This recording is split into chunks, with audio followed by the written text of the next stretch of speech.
Coming up next on Passion Struck. So I wrote a chapter in Worthy called You're Not Crazy, You're Just First. And I want to share that with everyone because it is for anyone who feels like who they are is not enough or is odd or quirky or doesn't belong. It's one of my favorite breakthroughs I've had personally because I used to think I didn't belong or I didn't have what it takes or great things happen to other people, but not people like me. Welcome to Passion Struck. Hi, I'm your host, John R. Miles, and on the show, we decipher the secrets, tips, and guidance of the world's most inspiring people and turn their wisdom into practical advice for you and those around you. Our mission is to help you unlock the power of intentionality so that you can become the best version of yourself. If you're new to the show, I offer advice and answer listener questions on Fridays. We have long-form interviews the rest of the week with guests ranging from astronauts to authors, CEOs, creators, innovators, scientists, military leaders, visionaries, and athletes. Now, let's go out there and become Passion Struck.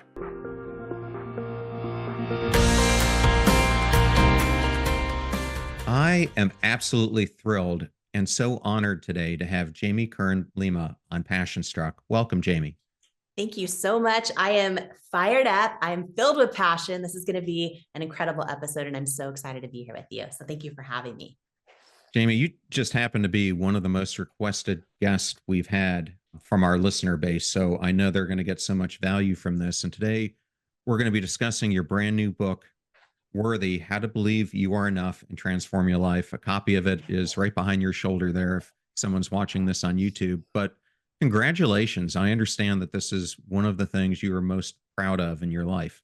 Yeah, I feel like every single thing I've gone through has led me to this. And it is a book for right now, as you and I are talking, 80% of women don't believe they're enough. 73% of men feel inadequate and they're not enough. And this is really a book about really this idea that in life, we don't become what we want. We so often become what we believe we're worthy of in every aspect of our life. And this is a book that is just really granular and tactical about like, how do you build true self-worth and why does it matter in every area of your life? So I am really excited and just honored to be here. And thank you again.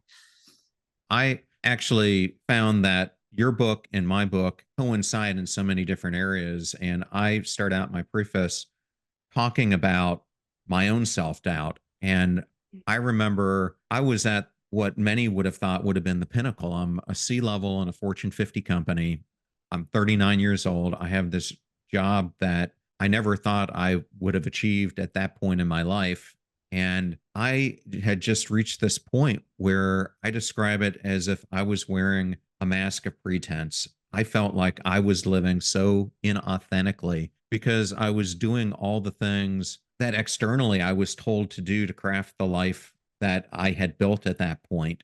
But I had this inner voice that was telling me that it wasn't the true representation of who I was that I was bringing to the world, and it was holding me back.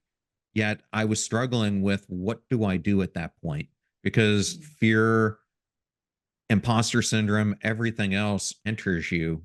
What do you encourage listeners who might be feeling the same things I was feeling?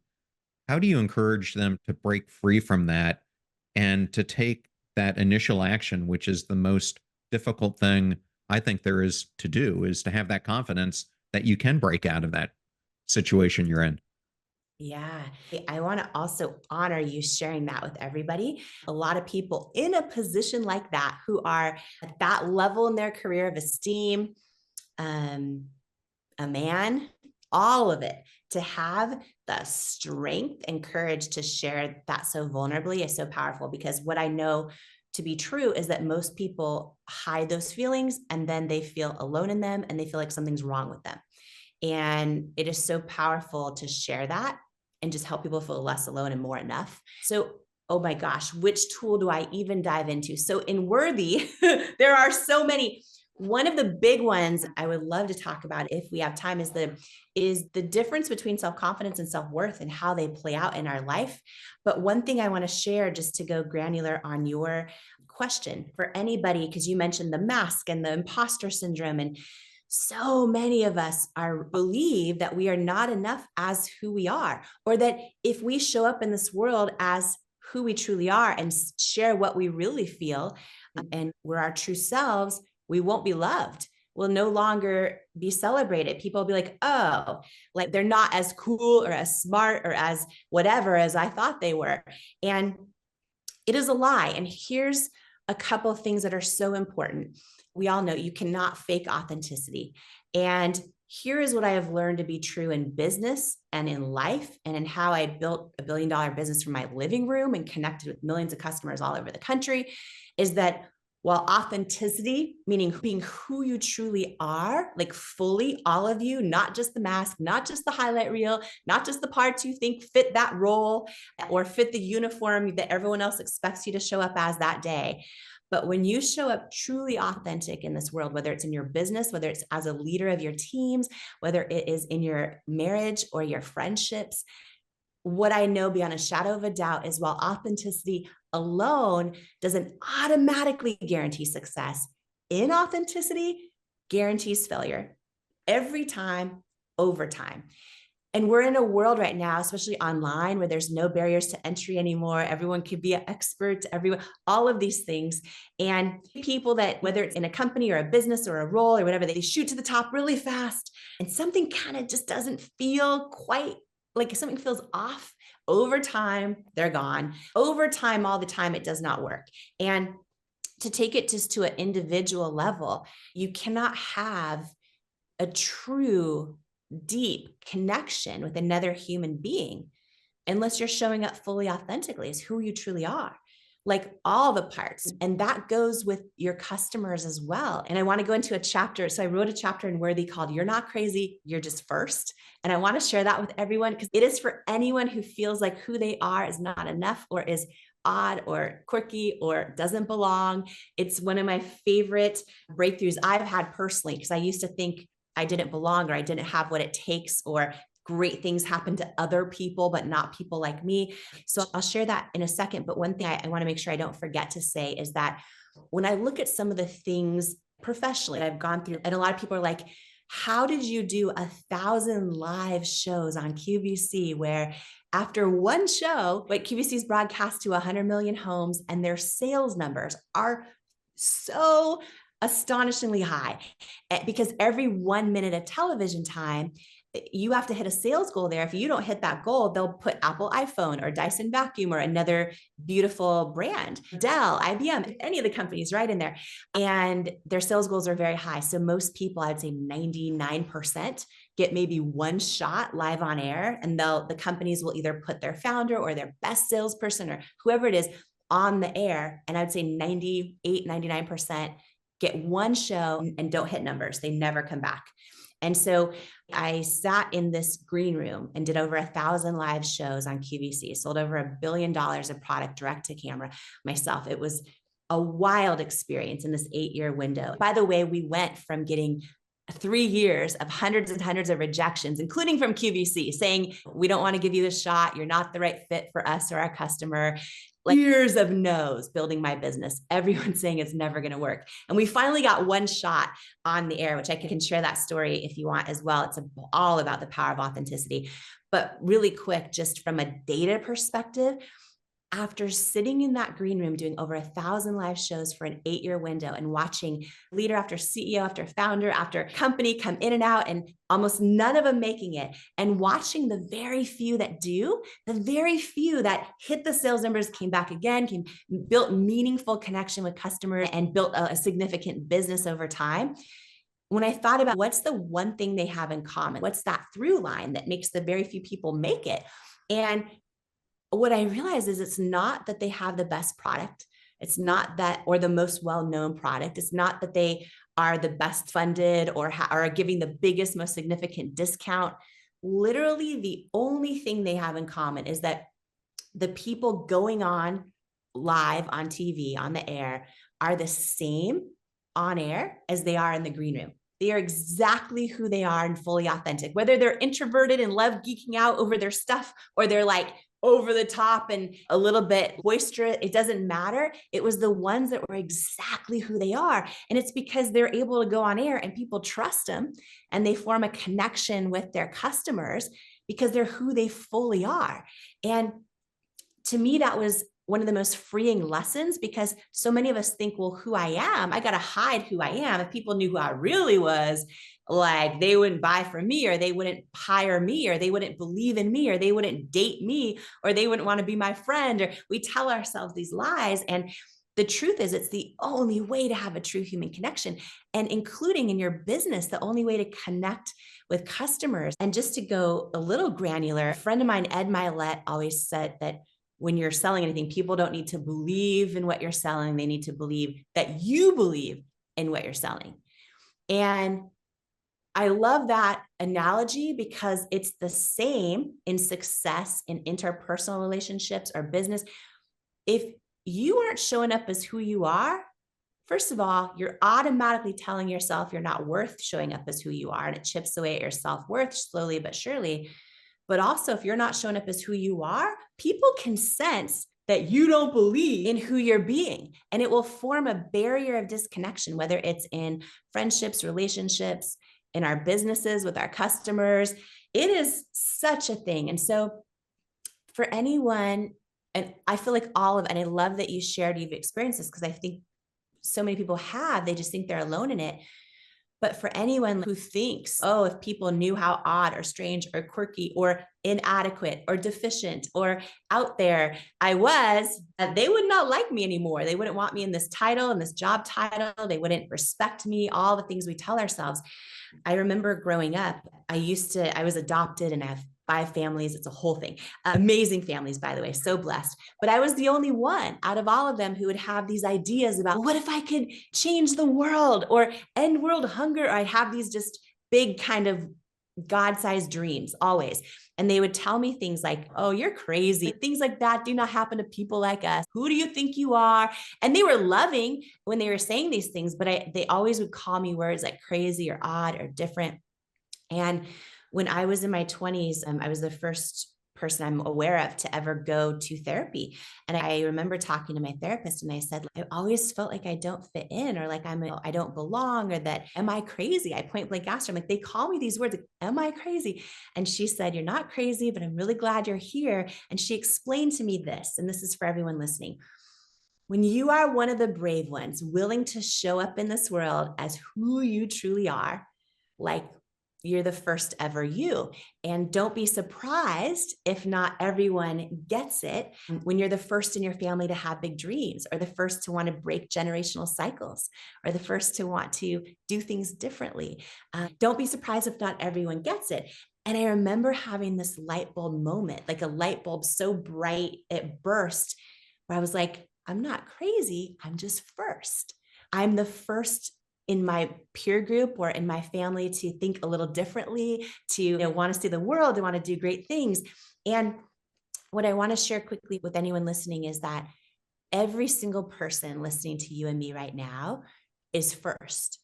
They are the first ever you that's ever been created. There's never been another you before. There will never be another you again. No one else has your unique fingerprints or tongue print or heartbeat or iris of your eyes. No one has experienced the experiences you've had in life, or have the same emotions that you feel, or see art or beauty the way that you do. And so don't be surprised if not everyone gets you. And don't be surprised if you sometimes feel like you don't belong. It's because you're first.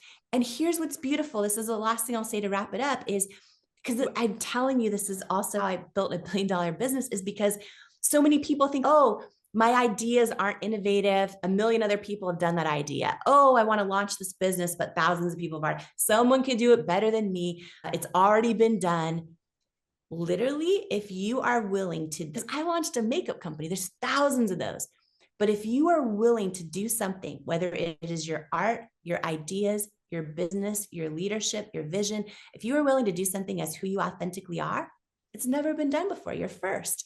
And so many times in building this company where I got hundreds of no's and all this rejection and people saying it's never going to work, I literally had to remind myself, okay, it doesn't mean I'm going to fail. I'm not crazy. I'm just first. And I would remember those lines. So I wrote this, there's 20 tools in Worthy on how to build self-worth. There's one poem in the entire book, and it's called You're Not Crazy, You're Just First. Because my hope and prayer is everyone has that as a tool in their toolbox on the days they're tempted to think, who I am isn't enough or my idea's already been done. It is impossible and it's indisputable that if you are going to do anything authentic, it has never been done before. And so I think it's just like a powerful way to think about it for every person as they start to embrace who they are. Because in life, none of us want to be that stat you mentioned off the top of the show where we get to the very end of our life and we're like living in regret that we never stepped in to the person we're born to be. And the beautiful news is we can right now, literally one step at a time today. Everyone listening to you and I right now, it can start by just saying what you mean when someone asks you. Not the answer is going to be people, but the truth, right? Or sharing how you really feel, or just sharing one thing about showing up authentically in one way in that work meeting today, or with a colleague over lunch. It starts one step at a time. And when we step into who we are, we start to step out of the fear of that. It starts to feel like joy and taste like freedom. So I hope everyone listening takes one step today. Jamie, I love that because it coincides with the first chapter of my book, which I titled Mission Angler. Because to me, I love to fish. And if you're going to go out there and you're going to hunt the fish, you don't want to be sitting on your boat all day twiddling your thumbs. You want to figure out where they are so you can have the most plentiful result while you're out there. And I don't think enough people think about that as their life crafting. And in this chapter, I ended up interviewing someone you probably know, Jim McKelvey, my friend who started Square. And Jim told me that the biggest thing that people either get right or wrong is finding the unique problem that they are only called to solve and then Mm. going 10 times deep on it. And it's interesting because I interviewed this gentleman, Andreas Widmer, who you probably don't know, but Andreas now runs the business school at Catholic University in DC. But when he was 18 and 19, he was a Swiss guard for Pope John Paul II. And I asked him, what was your biggest takeaway from interacting with the Pope? And he said, you think about a Pope and all the things that he has to deal with, yet anyone who worked with him would tell you that when we were with him, we were the only thing that mattered in the universe. And he could tell I was listless. He could tell I was lost. I didn't know where to go. And he became my greatest mentor. And the biggest lesson he told me is that God created you because you're unique and you have been put on earth to exploit that uniqueness to serve humanity. And you need to, spend as much time as you can exploring your worthiness and exploiting that true gift to others. And when you do that, you will feel so much joy and everlasting happiness in your life. And I think he is so right. And it's what you just echoed. I love that so much. And one thing to add to that too that I found is that so many people think that they're trying to find that gift that they can exploit, and they think that it might be in their profession or in their skills and abilities, or they keep spinning their wheels thinking, why haven't I found it? Why don't I feel purpose? I have found that sometimes I believe our steps are ordered in life. I believe that things like I can remember, by the way, waitressing at Denny's, watching a disastrous kitchen that was failing in the operational side of it, customers leaving so mad that their pancakes took an hour. If I was lucky, I got a penny or a dime thrown at the table for a tip. But I remember that day realizing if you don't get your operations right, nothing else matters. And you fast forward to me launching a business years later, and I'm like so focused on the operations, even though that's not the fun part for me, because I believe our steps are ordered in life. And I believe, to add to that, for anyone listening right now, what is my unique gift? What is that thing I can exploit? How can I find a deep sense of purpose that I feel passionate over? And I have found often it's actually not your profession.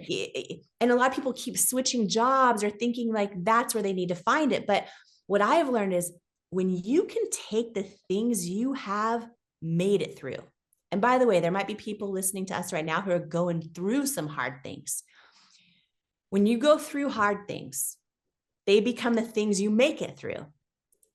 And when you can take the things you make it through to actually help someone else make it through those things, oh my, and this may have nothing to do with your career or profession or anything else, It could be something that happened in your personal life, in your childhood, a setback, a bad break. It could be any number of things. But I have found when you take that thing you had to go through and you made it through and you help someone else make it through it, that is in so, and it could be positive or negative thing. It could be a great thing too, but that is so often our deepest sense of joy and purpose and how we're uniquely positioned to find that sense of fulfillment. A friend, Rory Vaden, has this quote that is just, I think, so poignant, where he says, we're best positioned in life to serve the person we once were.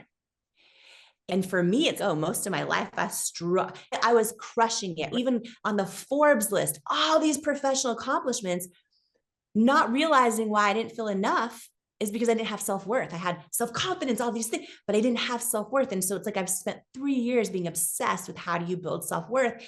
And now I am so passionate about sharing that with other people because it's like the thing I've gone through that I'm making it through, and I've made it through in big parts. When he says that so many of us are best positioned to serve the person we once were, I think that is such a secret to, like, how do we truly find purpose in life? And it doesn't need to be in a huge, big job like you've had and I've had that the world celebrates. I've learned you get no more purpose in that necessarily than when you're like, wow, that thing I made it through, that one other person now, they understand that they're not alone in it. Here's how I got through it. Here's what they can. And you all of a sudden feel the sense of your life's purpose. And I think looking at it that way is huge, because I feel like so many people feel lost that they can only find that professionally.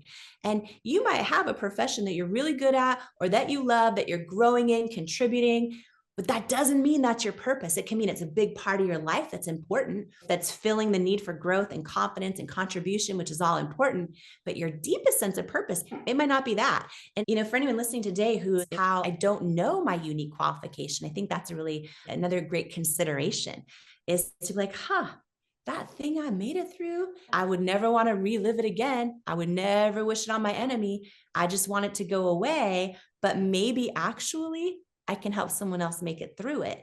And that is a life well lived. That is the most, I think, that is when we achieve, as Oprah would say, the highest, truest expression of who we are is when we use the things we've made it through to help other people get through them. And every single one of us can do that, which I think is really beautiful and inspiring. No, that's awesome. And Rory and AJ are personal friends of mine, and Oh, I I love it. love, yeah, and I love the one word problem exercise that Mm. he does, because that was critical for me for finding my uniqueness. And it's Mm. interesting. I was working with Hillary Billings. I'm not sure if you know Hillary, but she's the CEO of a company called Attentioneers and is a whiz bang on short content and how you utilize that. And I had just started this podcast, and I'm going to go back to you talking about being authentic. And I had studied Ed Millett, Lewis Howes, Jay Shetty, Tom Bilyeu, you name it, Dax, as I was starting out, because they are the best. And when I started doing the podcast, Hillary listened to a few episodes and she goes, John, you're trying to be everyone else but yourself. And a light bulb clicked, because, and I'm just using my personal example, but what I learned is people don't go to listen to Jay Shetty because I'm on his show or Oprah's on his show. Maybe he'll get a little bit of a lift, but they go there because they love Jay Shetty and they love what he represents and how he approaches things. And I think it's such an important lesson for us to take with us. And now I'm going to go back to your story about QVC. So I've known Mike George, who you probably know, for years and Yes. years, because I was a Love. C-level at Dell, where he came from. And he actually was interviewing me to be the CIO. And Mm. along the way, when I was living in Austin, I met this gentleman, Steve Lavaggi, who, like you, sold millions and millions of dollars on QVC. But he told me the first time he went on, and they don't really prepare you for it, like you were saying, he said there's this clock there, and then they have the clock, and then they put up this number of units that you need to be selling. And you see this clock ticking down, and you're just almost going into panic mode. Well, he's known as the artist of hope, and he leaned into his faith, and he just told his story of why he was making the jewelry and the artwork that he was making and how it was inspired by God and by these visions that he was having and how he was supposed to bring hope to the world. And he ended up blowing away his sales quota. But my quote for you, or my question for you, is often when we're faced in moments like that, even before we get on that stage, that nasty fear starts kicking in that we're not good enough, that we don't belong there. How do you encourage people when they face life moments like that to turn that fear into a superpower? Okay, I have so many tools I use, and I feel like I have built a toolbox, literally a toolbox over the years because I've had to pull from it so many times. And a couple of the tools, in case they're helpful for someone today, actually, one of them I used in a very similar situation to him. So for everyone to imagine this scenario, I had built this company out of my living room, went through years and years of no, was teetering on bankruptcy for the longest time, barely staying alive as a company. And after 3 years of hearing no from QVC and you're not the right fit, I finally got a yes that meant we got one shot only to go live on air, broadcast to 100 million homes. And I learned I was going to get a 10-minute window, John, 10-minute window to hit their sales goal or not come back. And then, and by the way, we were selling about 1 to 2 units on our website a day. I learned I'd have to sell over 6,000 units, six-figure amount in a 10-minute window live to hit their sales goal. So I thought, okay, I'm going to go for it. Then I learned it was a consignment offer, which meant that somehow we had to pay for, manufacture, ship in, pass through regulatory compliance, legal compliance, all the things, all the inventory, get it to them in their warehouses. And then I would go live on television for 10 minutes. And if it didn't sell, we'd have to take it all back.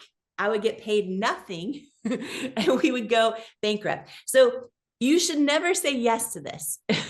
But at this point, we had been, oh my gosh, the hundreds of rejections over and over for so long that I didn't know how we were going to make it. And so I'm like, it's this or I don't know what else. And so we went and applied for an SBA loan because we had no money. 22 banks said no, and they should have. The 23rd bank, California Bank and Trust, gave us a loan for the purchase order and a little bit more. And we went full speed ahead. I knew everything was going to come down to this 10-minute window. And my self-doubt was so loud. Right? And here's what we did. We used the extra money that was covered a little because the loan covered the purchase order plus a little bit more. We used that a little bit more to hire third-party consultants who are amazing. And they help so many people sell their products in stores and on television. And here's the thing, they all told me the same thing. They said, your authentic vision for this brand is not going to work. Because at the time, I have a skin condition called rosacea, and it's bright red and bumpy, and there's no cure. And I had realized in part of my building of this brand, I had realized I'd never, growing up, I loved the beauty commercials and the magazines. I loved them. I aspired to look like them. But deep down inside, they always made me feel like I wasn't enough. So I had this vision. If I could create an amazing product, that would be part of it. But what if I could launch this brand and use real people as models, like me with rosacea, every age and shape and size and skin tone and skin challenge as models and call them beautiful and mean it. And my big God-sized dream was to try to shift the definition of beauty in the entire beauty industry. For every little girl out there who's about to start doubting herself and every grown person who still does. So it was this big God-sized dream, but for 3 years, everyone was saying no. The department stores would always say, no one will buy makeup from images like that. You have to use unattainable aspiration, meaning like Photoshop pictures that aren't real. And it was just so many no's. So I finally get this yes. We get one shot on TV, and the consultants that I hired are saying, no, no, no, here's what you need to do if you even have a shot at success. You cannot do it your way. That will not work. You need to do it this way. And they explained to me to book this type of model, which was flawless skin, early 20s, look like they're 12, like a whole thing. And I get that's how it's always been done. But I know, remember, we started this conversation talking about how you cannot fake authenticity. I know that in my gut. And I said to them, okay, here's my vision for this. what if I put models in their 70s and 80s, and then a mom in her 30s who's dealing with hyperpigmentation and acne and every skin tone and size. And I go, what if I take my makeup off on national television and I prove the product works and I show my bright red rosacea? And they were mortified, like mortified. And so I remember flying out to QVC 1 week before my one big shot. I sat in this rental car in the parking lot all alone, literally watching the front door of the building, which somehow made sense at the time. I was just watching people go in and out, knowing the next time I walk through those doors, I'm either like my entire life's going to be changed and this is going to work, or I'm going bankrupt. It was one or the other. And I remember praying and crying in the car, and my self-doubt was so loud. And all of us feel this, whether we're walking into a boardroom to do a presentation, whether we're putting our ideas out in the world, sending a manuscript out. We all go through these things when we're one of the brave ones willing to put ourselves out there. And I remember sitting in that car, just feeling so much self-doubt and praying and crying. And the truth is, there were moments where I'm like, okay, I know you can't fake authenticity, but so far that's not working out for me so well.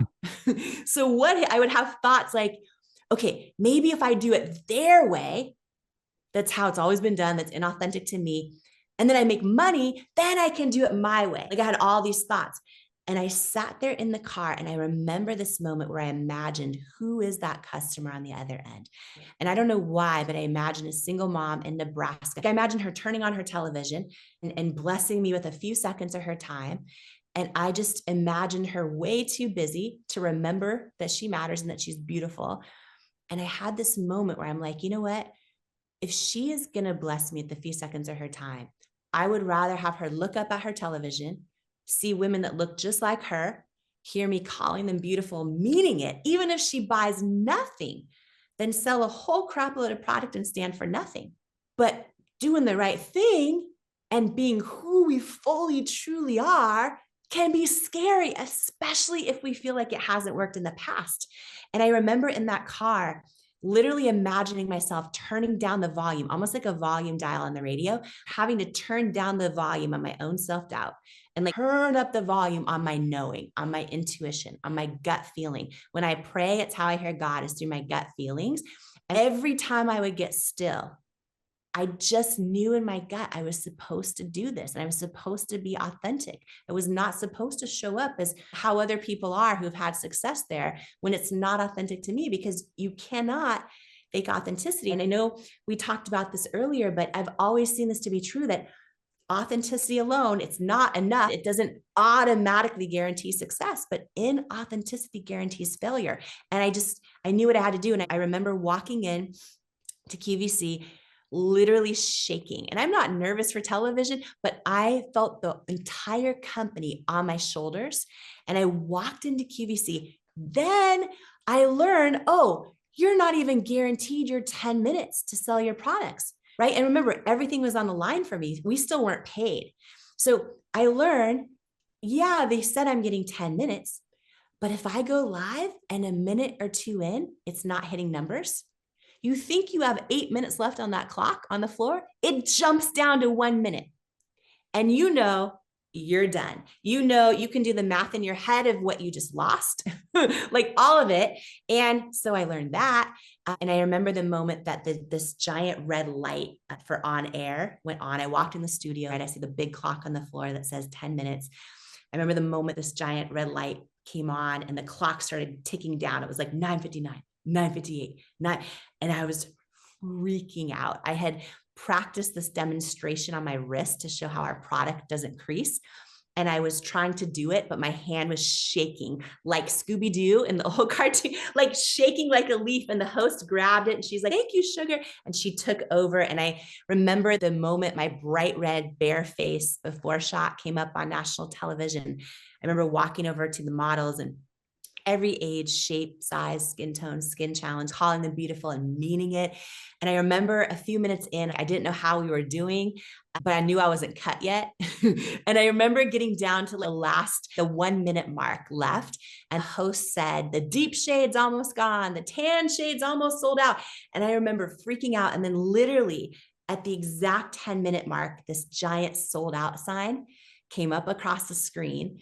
And I started crying on national television, and they cut from me and went to Dyson Vacuum or something. And I remember my husband running through the double doors of the QVC studio.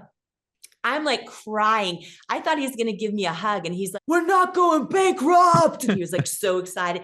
I'm like bawling, and I'm like, "Real women have spoken." And that one airing turned into 101 the next year, and eventually over 250 live shows a year. And we built the biggest beauty brand in QVC's history. It is still right now to this day. And the only reason I share that is because it was years where they said, "No, you're not the right fit."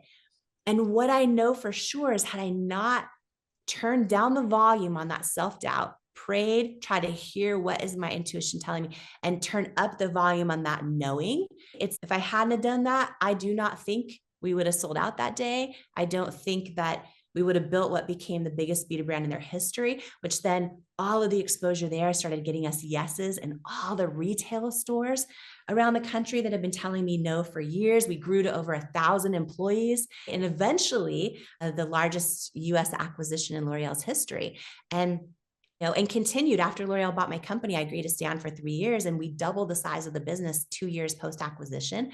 It was this whole mission and through line of authenticity. And so I think that everyone who's today is going, "What do I do in a moment of self-doubt?" I think the first question is, what has self-doubt already cost you in your life? Because here's the thing, as human beings, we are wired to avoid pain at all costs. It's why we know if we work out, we're going to feel really good and get healthy. But the pain of getting on the treadmill, we will avoid it. A lot of us will avoid it. And so we're wired to avoid pain at all costs. And so a lot of times we think, well, if I show up authentically, if I go out there and be who I truly am, well, I might fall flat on my face. People might not like me. And we're thinking of it from a position of the pain that could come from it. I think the most important reframe here, that's also something people could do today, right now, is you reframe it to, what has self-doubt and lack of showing up as who I am already cost me? And the pain of that regret, because for so many of us, when we think, what does self-doubt cost me in my life, in my relationships, in my career, in my joy, in my fulfillment, that is, the answer is way too much. And so one tool I use is, I'm about to walk out on stage and think, oh, should I shift who I am to make a whole room of CEOs happy and think I'm credible? I will instead realize, oh, what does self-doubt and not being authentic already cost me in my life? I do not want to be one of the stats you opened up this episode with at the end of my life, going, I played it small. I only lived up to part of who I am. I have a life of regret. God gave me all these gifts, and I didn't trust him with them. I trusted my own self-doubt over him. I don't want that. So I will reframe it and focus on the pain of that, because I know as human beings, we are wired to avoid pain at all costs, far more than focusing on the pleasure or the joy we'll get from something. And that will give me like that edge to be like, okay, I'm going full out. Or I'll tap into stories like the one I just shared, where I know what I know, which is that authenticity alone does not automatically guarantee success, but inauthenticity guarantees failure every time, over time. And for anyone who has faith, by the way, in your life, oh my gosh, I go into a whole chapter in Worthy about, for people with faith, if you believe what you say you believe, it is the quickest shortcut to overcoming self-doubt. Because a lot of us say we believe, like for me, I'm a Christian, and I believe, oh, I'm fearfully and wonderfully made in his image. I can do all things through Christ who strengthens me. But then if I'm about to doubt myself out of my own destiny, I might call it self-doubt, but really I'm trusting my own thoughts and doubting God's word. So it's actually God doubt, oftentimes self-doubt. So there's a lot of tools like that I go into. And I believe that, by the way, is applicable even for people who believe the universe has their back, all of those things. If you believe what you say you believe, it can be a beautiful self-worth shortcut. You can use it as a toolbox, a tool in your toolbox on this journey. And by the way, it is, I think you and I will agree on this, at least for me, it's a lifelong journey. I have to apply these tools every day, carve work hard to build new habits and carve new neural pathways every day. It's like this lifelong journey. So everyone listening should also, as they pick up my book Worthy and your book Passion Struck, and start doing all, like, give yourself grace with these things as well, because it's this, I don't know anybody who has shifted the world, shifted an industry, helped heal humanity through love, is an incredible thought leader, a world changer. I don't know any one of those who is not a lifelong student, and also just always on this beautiful journey forever. No, I love it. And it's such a important thing for us to end on. And I just wanted to touch on a couple things that you just said. I often talk on this show about intentionality. One of the key things I think people need to understand that you just highlighted is we have our core values. We have these beliefs, whether it's a Christian belief like you and I share, or other deep rooted beliefs. But too many of us make easy decisions instead of hard decisions. And to me, the easy decisions are when we're not being intentional, when we're making this decision to do something that goes against our core values because it's the easy way to do it, instead of something that might bring us ridicule from our friends or from the outside world. Instead of doing the harder thing that truly aligns to our beliefs, to our long term aspirations, to our spiritual backgrounds. And I think another key thing that you brought up is that oftentimes we don't allow ourselves to dream our dream. And you gave yourself that opportunity, even though at that time with QVC, you were faced with taking one of the biggest risks of your entire life. If you didn't go and give yourself that shot, how would you have felt about it for the rest of your life? And you went in there and you trusted your gut instinct. And it's something that I try to do on my show as well. I could have Tony Robbins on the show or people like that.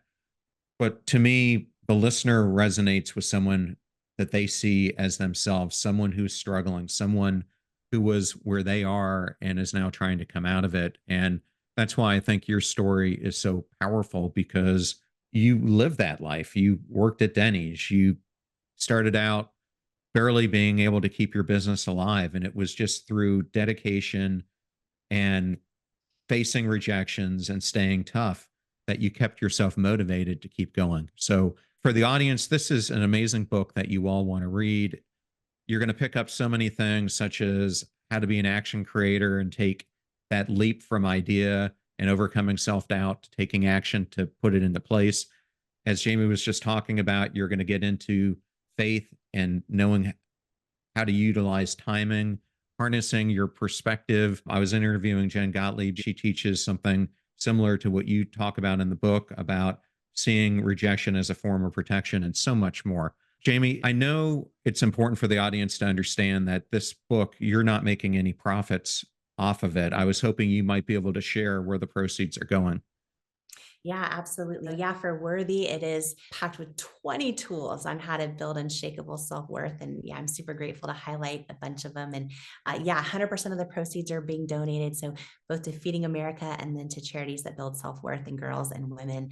One of the partners is Global Leadership Network that I've funded leadership training in over 100 prisons and shelters. And I just think for me, at this point in my life, I feel so blessed to be able to just, for me, it's my greatest work. This book, Worthy, had I learned how to build self-worth sooner in my life, oh my goodness, the things I would not have sabotaged, the ceilings I wouldn't have stayed stuck at, because our self-worth is our ceiling in so many areas of life. And I even talk about in this book, you want to double your success, double your self-worth. You want to double your net worth, double your self-worth. It's literally our ceiling in so many areas. And we don't soar. We so often don't soar to the level of our goals and dreams. We stay stuck at the level of our self-worth. So I'm very grateful to get it out there. And it's a really different and special kind of a book. And I actually put this old school library card in the end of it, in the back of it, because my hope and prayer is anyone who gets it, when you are done with Worthy, pass your copy of Worthy on to another person who you know, like, oh my gosh, if they just believed in themselves, you know what I mean? The ideas that would be birthed and the businesses that would be launched and the unhealthy relationships that would end and the art and creation that would be put out in the world. And so I'm I'm very excited about this. And there's lots of free bonus thank you gifts and all that at worthybook.com. I'm just really excited. And you know, the journey of launching a book out into the world, it's this very, really special. It's almost like you're putting your whole soul out there and you're like, here it is. This is for you. It's all for you. So I'm just celebrate you doing that as well. And I'm grateful to be sharing this with you. Thank you so much for that, Jamie. And thank you so much for coming on the show. It was such an honor to have you and to spread your great advice. I know is going to help so many of our listeners. Thank you. Thank you for having me. What a fantastic interview that was with Jamie Kern Lima. And I wanted to thank Jamie and Hay House for the honor and privilege of having her appear on today's show. You're about to hear a preview of the Passion Struck podcast interview that I did with Harry Buddha Magar, who's a figure of awe-inspiring strength, a man who has turned adversity into triumph in a way that not many of us could possibly fathom. From the remote farming fields of Nepal to the battlefields of Afghanistan, to the mountain cliffs of Mount Everest, Harry's life is a testament to the unyielding power of the human spirit. I was rescued in 17 minutes, and my friends who did amazing job to patch me up and call the heli on time.